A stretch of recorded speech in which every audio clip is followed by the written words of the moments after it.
Bonjour, bonjour. Nous reprenons les vidéos du 13 mai 2022, c'est-à-dire la suite. Nous sommes là face à la baie vitrée habituelle et je voudrais d'abord vous montrer l'aspect de la ville, puis nous allons continuer avec les lectures des enseignements divins.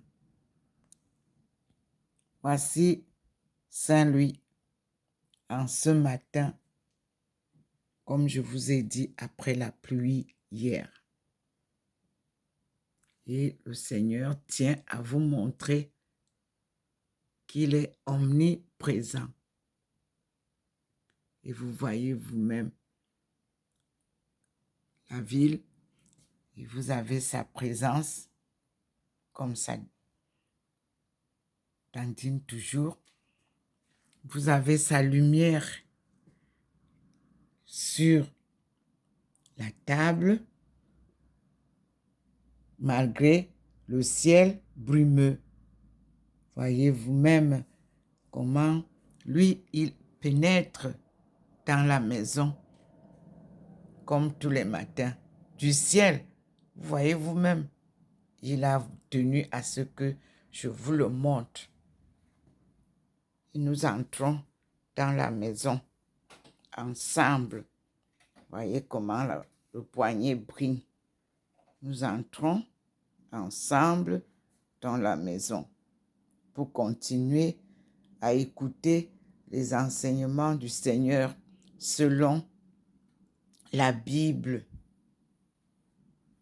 Et dans cette Bible de crampons, nous allons lire le chapitre 2 de Genèse ensemble devant le Seigneur qui est omniprésent comme il scintille là dans la maison de sa mère, de sa fille.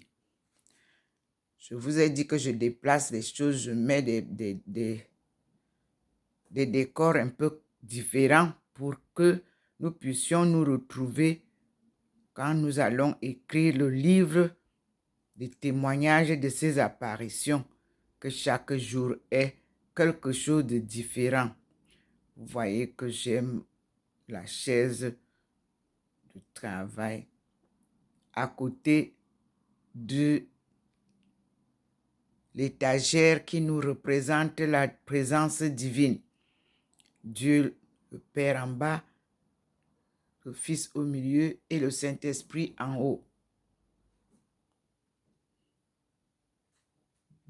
Et le Seigneur nous amène toujours, vous voyez la lumière, comment le sol, il fait la différence pour nous dire, lisez, lisez, lisez, peuple africain. Tout est dans les livres, tout avait déjà été écrit. Rien n'est nouveau sous le firmament depuis la création originale, c'est-à-dire la création divine. Tout vous est caché. Il faut retrouver les trésors cachés. C'est le marathon que votre sœur a parcouru en compagnie de son Dieu Tout-Puissant fait homme. Dieu n'est pas un homme pour mentir. Dieu est vérité. Dieu est vie. Il vient ressortir toute sa création divine pour que vous compreniez ce que c'est que être au paradis terrestre. Dieu a créé deux paradis, le paradis céleste et le paradis terrestre. C'est pour cela que lorsqu'il choisit un point de la terre, il préfère que ce point reste tel qu'il a été créé. C'est ça, il ne choisit pas des maisons pour entrer. Il relie ses armées célestes et terrestres. Il relie ses paradis célestes